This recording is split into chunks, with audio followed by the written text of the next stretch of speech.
What's up, everyone? Hope you enjoyed the music that I just laid down before you. I do apologize for my delays. I was out of the country, and also when I got back, I had to do a lot of things, so I didn't have the time to really, put anything together. But before I start, I definitely want to make an announcement. And the announcement is I will be continuing doing the group rant all up to the I'm sorry, for the entire month of June. Then after that, I'm going to switch back to Monday night rants. I might not do it on Monday nights. I might do it earlier, because it's the summertime. So I'm probably gonna do it during the day. Sometimes it'll be live. Sometimes it won't be live, but it will strictly be on YouTube. I will post the actual times on my socials for that. But the group rant will resume in September, and again, I will post um, the actual times and the actual day where the group rant will resume. But I want to make it seasonal, so this month will be the final finale for season one, and season two will commence on the on in September. So, um, with that out of the way, let's just get to it.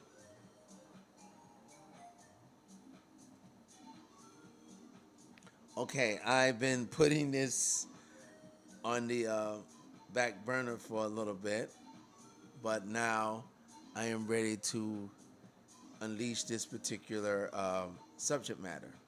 Okay, and the reason why I came up with this one is for the simple fact that I'm part of a crew, and in the studio where we conduct our our shows, the crew member has actual two CDJs and a mixer.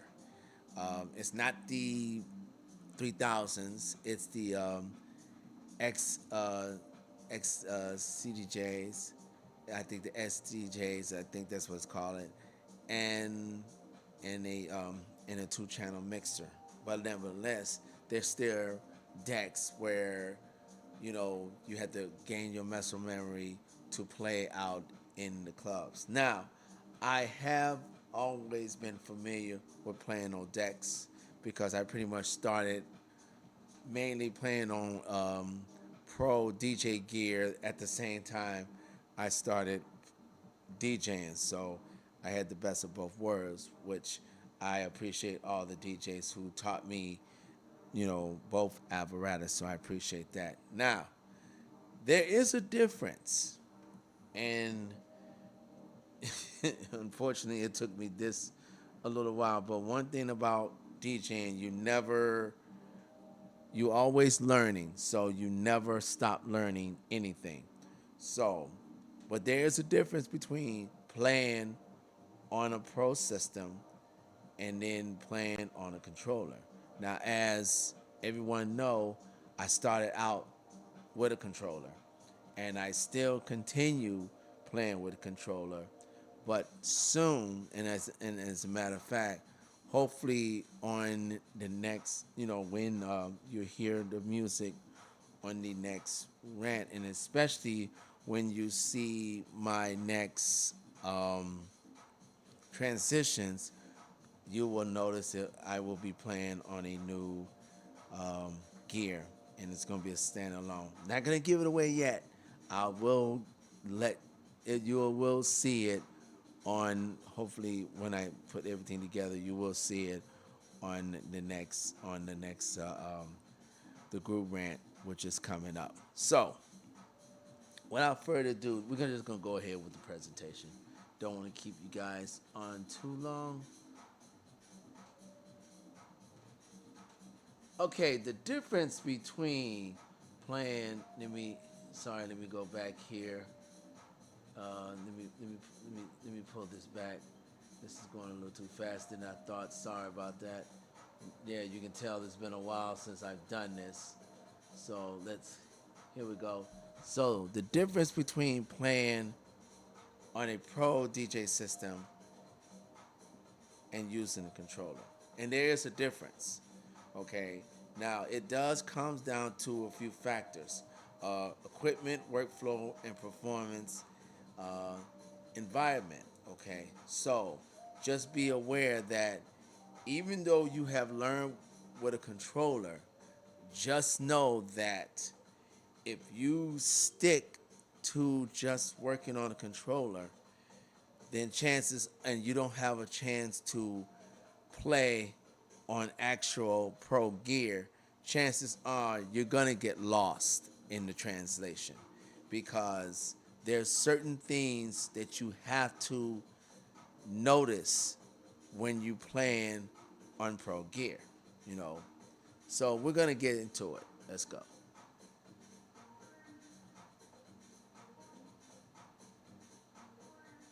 Okay, I already mentioned that, and it does comes down to, like I said, equipment, workflow, and performance environment. So we're just gonna get into it.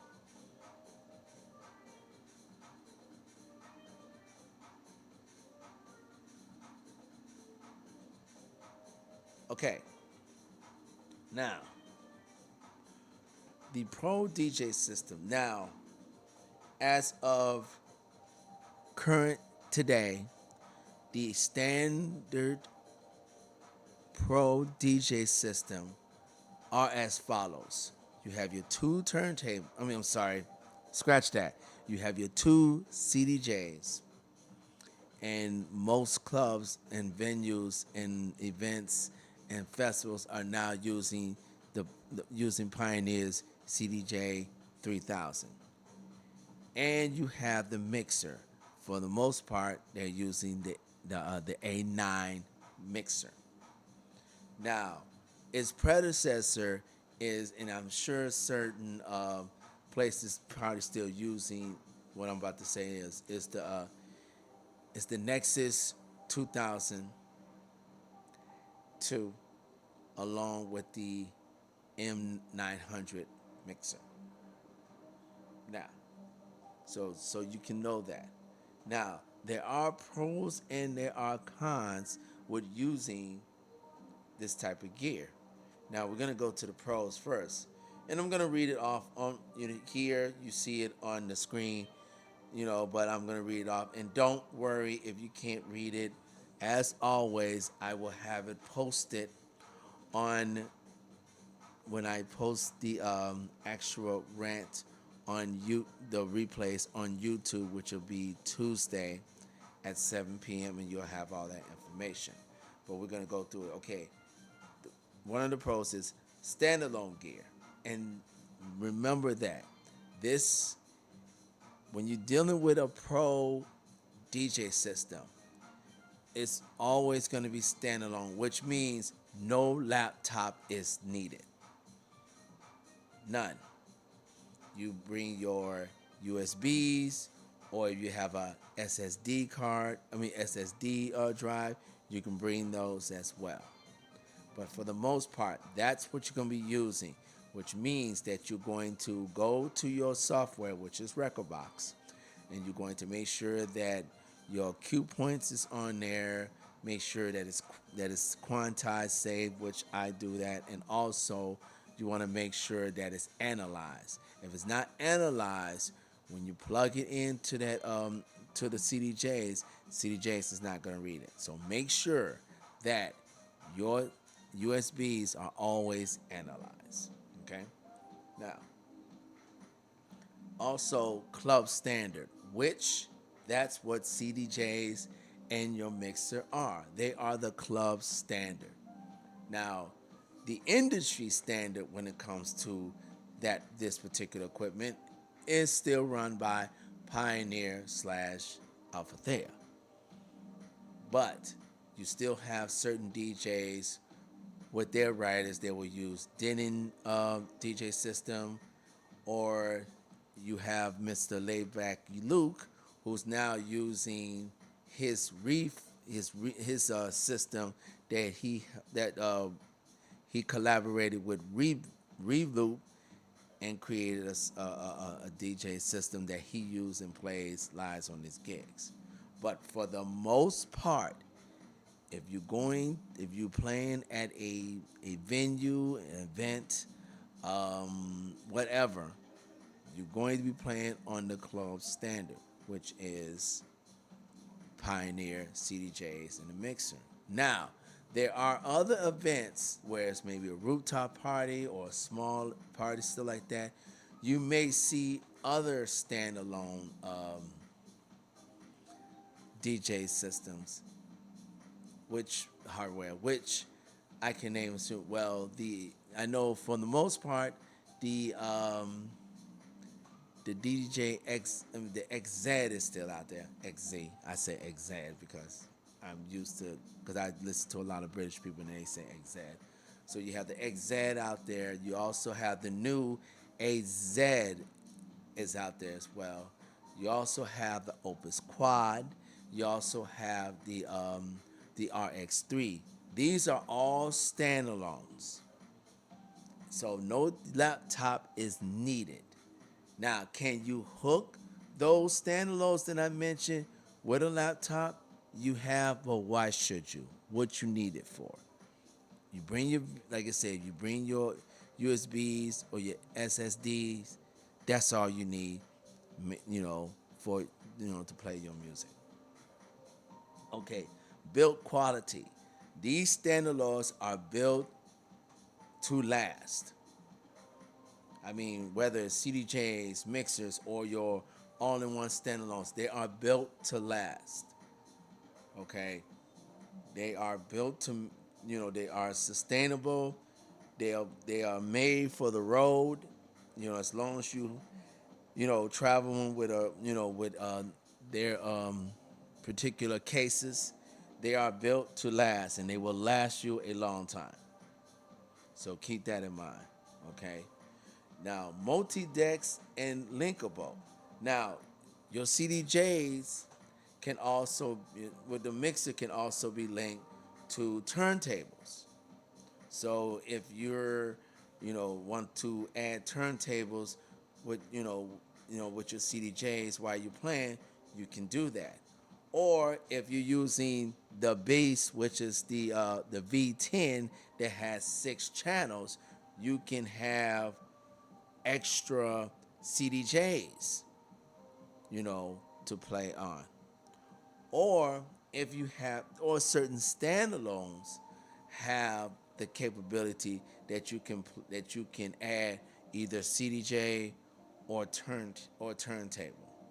So you have that, and then you have your mixer effects. So you have your you have your color effects. You have your other effects that you have that you can use. You also have the other, there's different effects that you can use on mixers, and and especially mixers will always carry more effects than your actual controller. Now, some controllers will have more effects added to it, like especially if you have your FX10, but we'll talk about that later. But let's stick back to the actual standalone apparatus. Those will have a lot of effects that you can use for, to help you with your mixing and add-ons and stuff like that. Now, here comes the cons. And the cons, I won't say cons, but that's what they have it here. So, okay. The cons, one of the cons is expensive. Yes. No matter if you're getting a CDJs and a mixer, no matter if you're getting any other standalones, you're going to pay a pretty penny. But here's the caveat.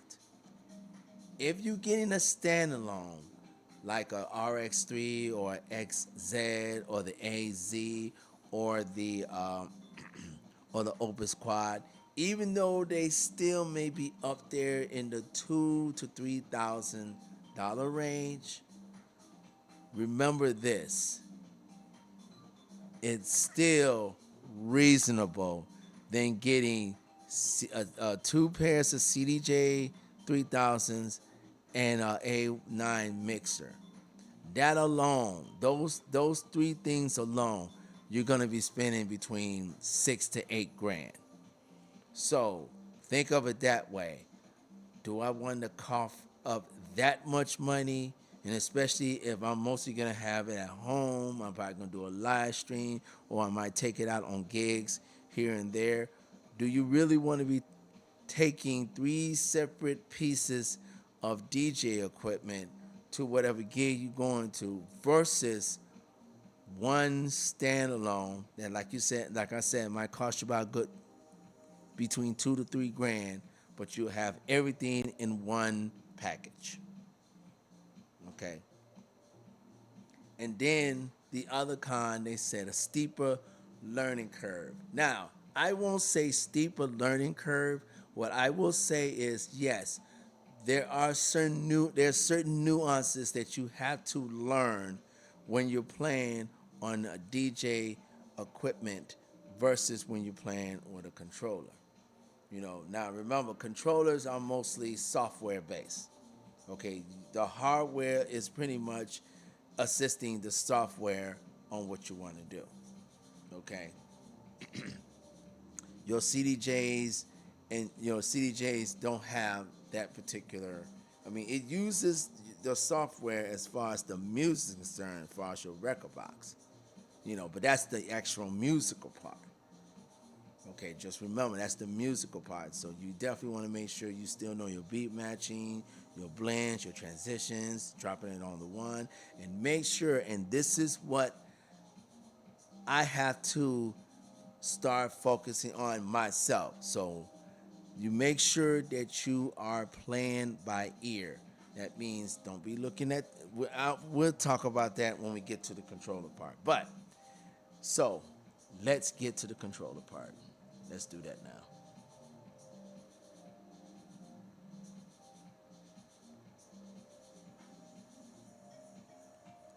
Okay. Now, your DJ controllers. Now, right now, it can be. Well, I'm gonna go. Well, I still own the DDJ 800. I'm still gonna own it, but like I said, I'm getting an actual standalone. You know, for my for my upgrade. But you also have the FLX 4, you have the FLX 10, you have the new Groove 6, you have the Red 7, you have the Red 5. So these are all controllers. And the difference between controllers and standalone controllers, you need your laptop because you need the software from the laptop. Okay, that's the difference. And you now, depending on the control that you're getting, you can use different software like rekordbox, Serrano, Tractor. If you're getting a Tractor controller, you can use Tractor. Engine, if you're getting like the Prime 4, or the SC Live. If you're getting those particular, I'm sorry, Prime 4 is the standalone. If you're getting like the Numark Mix Pro, that's also standalone. I'm sorry. If you're getting any of the new Marxes or the Reigns or the new Marxes and any Denon controllers, you definitely gonna need that engine software. Okay. Sorry, I'm mixing this up. Forgive me on that. But anyway, now we're gonna get to the pros. Okay, one of the pros is all in one. Now, it is portable, affordable, and often plugs and play, which it does. I mean, 9 times out of 10, especially when it comes to rekordbox, as long as as long as you have rekordbox software, on your laptop or desktop, when you plug in your controller, it will automatically unlock the performance mode, so you'll be able to play your music on your on the rekordbox. Now, the other ones like Serrano or Algorithm DJ or Serrano or Virtual DJ, those you probably will have to pay a subscription for, you know. And you also should check to see if your controller does are compatible with those DJ software that I mentioned. Okay, software integration. Okay, okay. This is where you get your all your feedback, your hot cues, your FX. They're all in your laptop. You know, so you won't see like what your control now. Certain controllers like my 800 has the has a screen on the job where I can see the FX, the hot cues, and things of that nature. You know, I mean, even controllers like the FL10 has that, so you can see the actual job, you know, the actual stuff. But not all controllers will have that. You will have to definitely go, you know, rely on the DJ system on your laptop. Okay, beginner friendly. Now, this is the one thing I always have suggested any beginning DJ. If you want to learn how to DJ, learn by using a controller.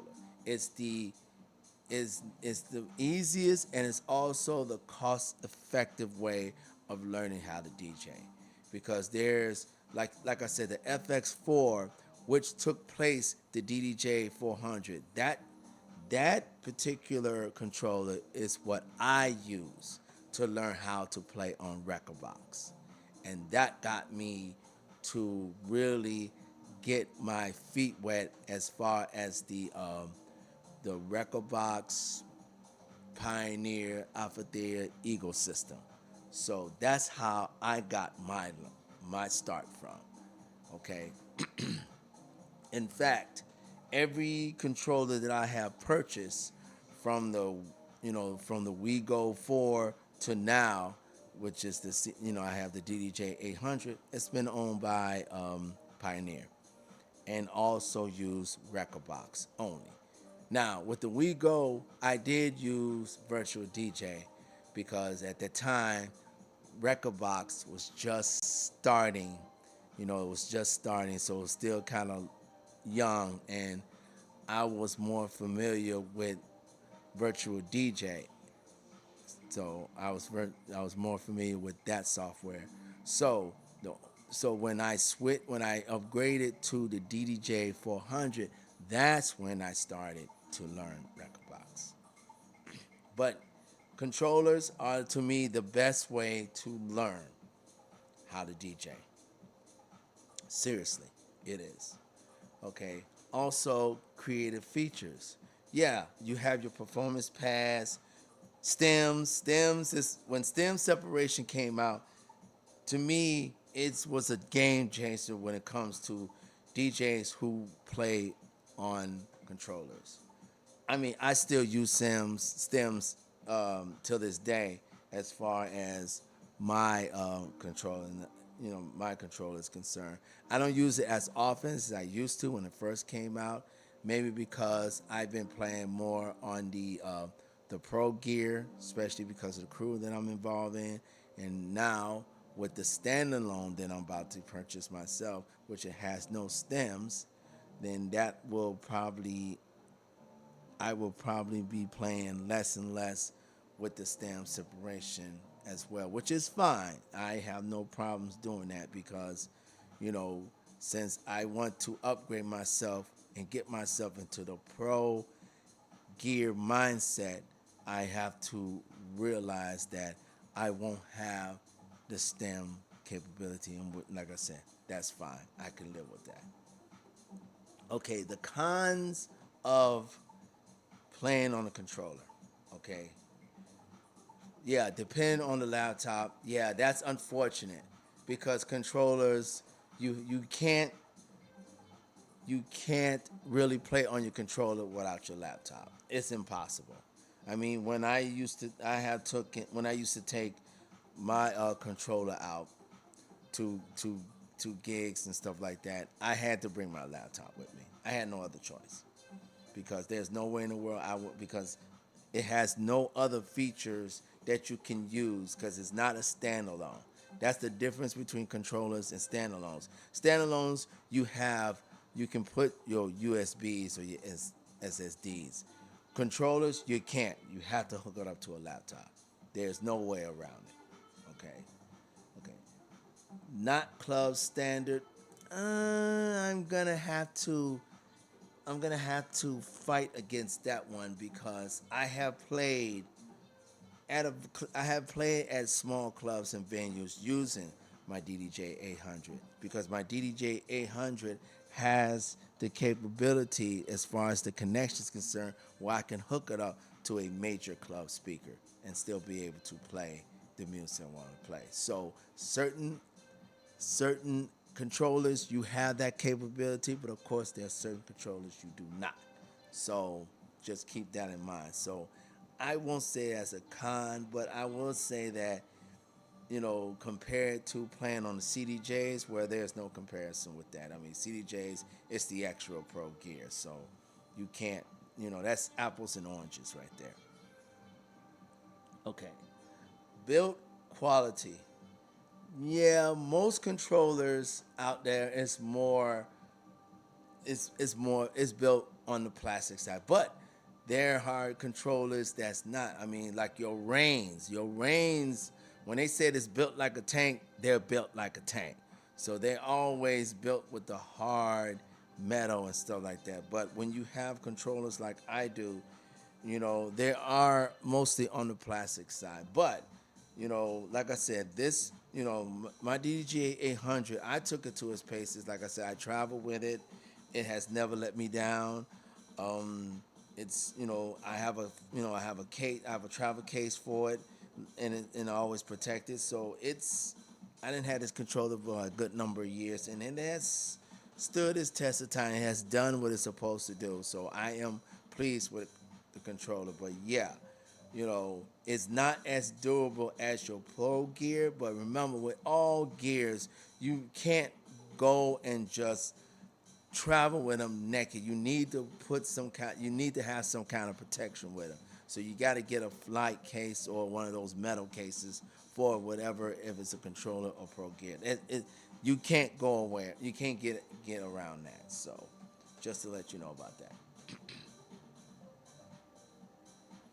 Okay, I think this is it. Let's see. Do I have another one here? Do I have anything else here? Or is this it? Yep, that is it. Let's go back here.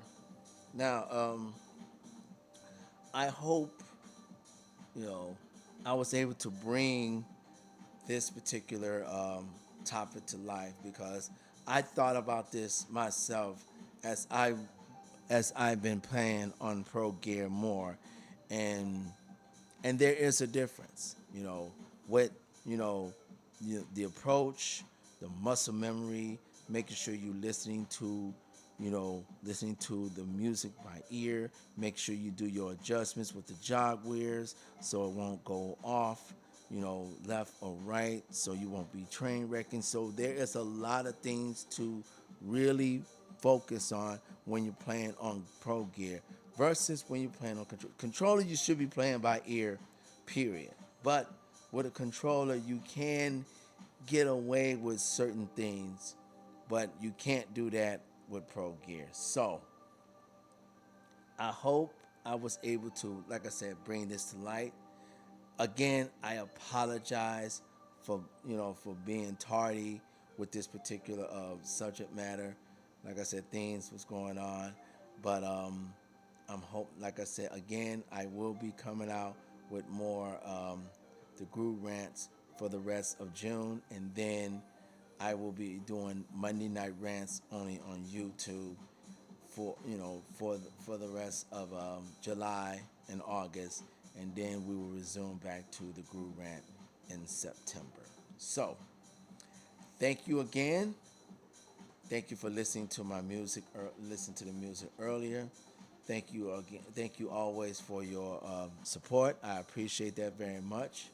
This is House That Speaks, coming to you live for the Chi-Town, Chicago. And don't forget, you can come to the Groove Rant on Mondays at 5 p.m. Central Time.